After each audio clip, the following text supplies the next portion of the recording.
Hi guys, let's understand Pride and Prejudice as a feminist novel. It was written by Jane Austen.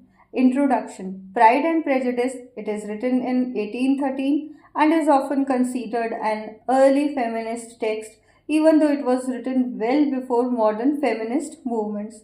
So, feminist movements occurred even later in the 19th century. Then also this novel is considered as feminist text or feminist novel. While it doesn't advocate for systemic change or political rights, it doesn't talk about systemic changes or the changes which can be taken, which can be seen in system, and it doesn't talk about political rights even, whereas it talks about the limited roles available to women and champions female intelligence agency and autonomy. So let's see what it is not and what it is.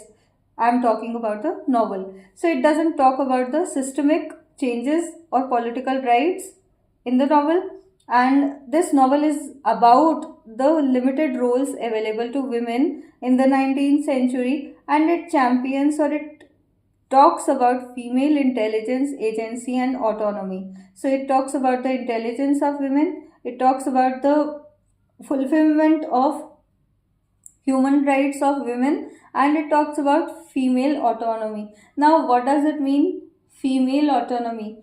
It means to make independent decisions and exercise control over her life. Now let's see how through some characters and incidents in the novel we see that this is a feminist novel. So first we will see the character of Elizabeth Bennet. Elizabeth Bennet, a feminist heroine. She is independent, witty, and refuses to conform to societal expectations. Okay, so conform to, that means to accord with. She refuses to go by societal expectation. She is independent, she is witty, and next is she rejects marriage without love. For example, she rejects Mr. Collins. So she didn't love him, Mr. Collins. That's why she refuses. She rejects that marriage. Now she values personal integrity over financial security. So it was the scenario when in 19th century that women used to get married for financial security. So she puts personal integrity, mutual understanding over financial security. She speaks her mind even to wealthy and powerful figures like Lady Catherine. See, there are two kind of people who are submissive. The other ones who are ready always to speak their heart out. So she was that kind of lady. She even talks to wealthy and powerful figures like Lady Catherine, and whatever she wants to speak, she says. Now chooses a partner Darcy on equal intellectual and emotional footing, and after all, she chooses a partner like Darcy or in Darcy on equal intellectual and emotional footing. So what was important for her, the intelligence of person and the emotional quotient in the person also. So she chooses Darcy for all these qualities. Now she challenges the 19th century ideal of submissive femininity. So as I have told you that women in that time, they were submissive, they were quiet, oppressed by the societal pressure, by the pressure put by their family members. So she defied that law which was there, which was prevailed in 19th century. Now let's see number 2. Point number 2, how it can be a feminist novel. We see it critiques of marriage and economic dependence. Okay, it criticizes marriage and economic dependence of women on male partner. Marriage is shown as often the only viable career for women. That time it was only possible career for women. They couldn't do something else rather than or other than marrying someone. Now next is Charlotte Lucas marries Mr. Collins. out of economic necessity, not love. And this is a great example from this novel. And when Charlotte Lucas marries Mr. Collins because she needed financial security, but she did not love him. Austen exposes how economic pressures undermine women's freedom and force compromises. Now, Austen exposes here how economic pressures uh, is so much that it is taking the freedom of women away, and it is forcing compromises on them. Now let's see some more.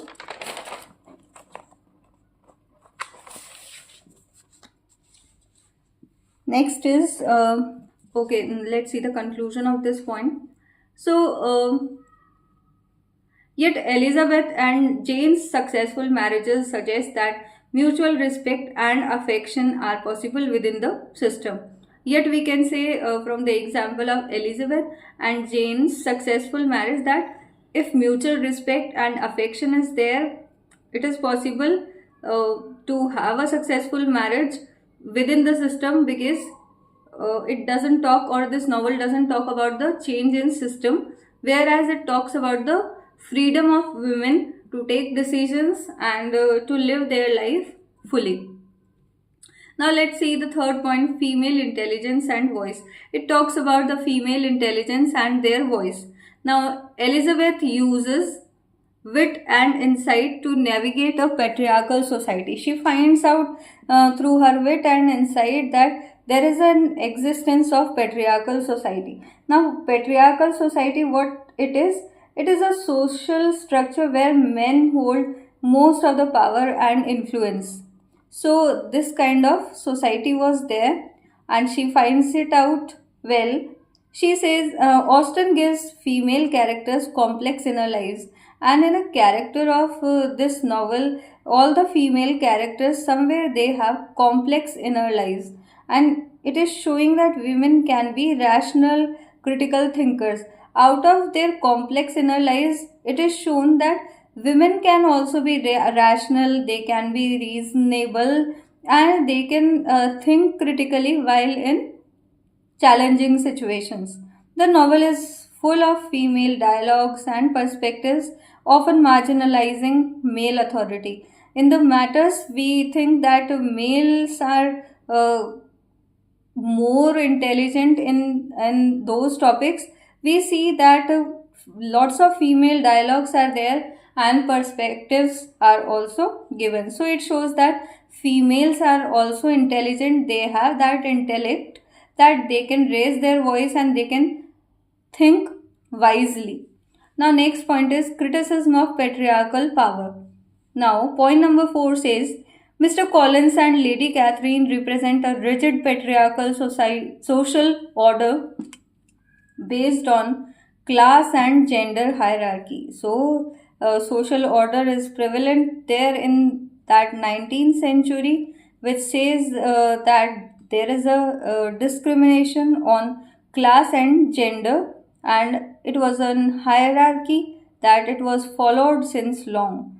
The entailment of long-born preventing women from inheriting is a direct legal injustice the novel brings into focus. Now, one and only incident is there when long-born is symbolic of this kind of injustice, or we can say legal injustice. Longbourn is the name of the estate Mr. Bennet owns, and if we talk about the literal meaning of Longbourn, it is long stream. So here Longbourn is symbolic of the life Elizabeth Bennet grew up in and the husband she was supposed to find. So it was a pressure on Elizabeth Bennet that she finds a husband as soon as it is possible, because they were not having any brother who could support them. So this is the legal injustice on women, that they are excluded from inheriting the property, and as they are the girl child of their family, and this novel brings into focus.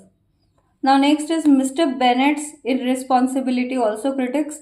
male authority that fails to protect or support women. This is the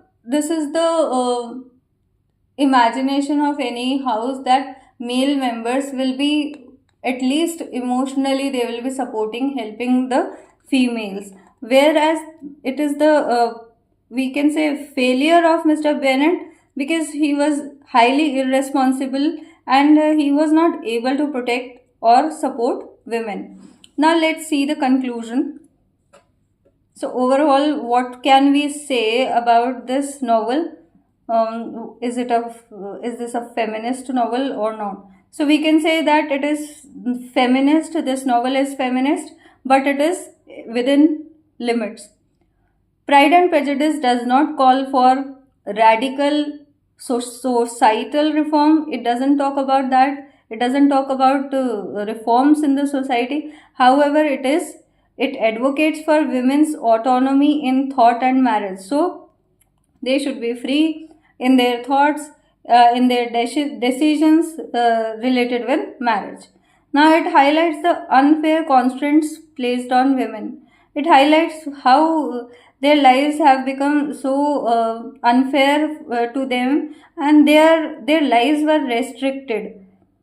Now next is celebrates female strength, dignity and intellect. So this novel celebrates female strength, dignity and intellect, their intelligence.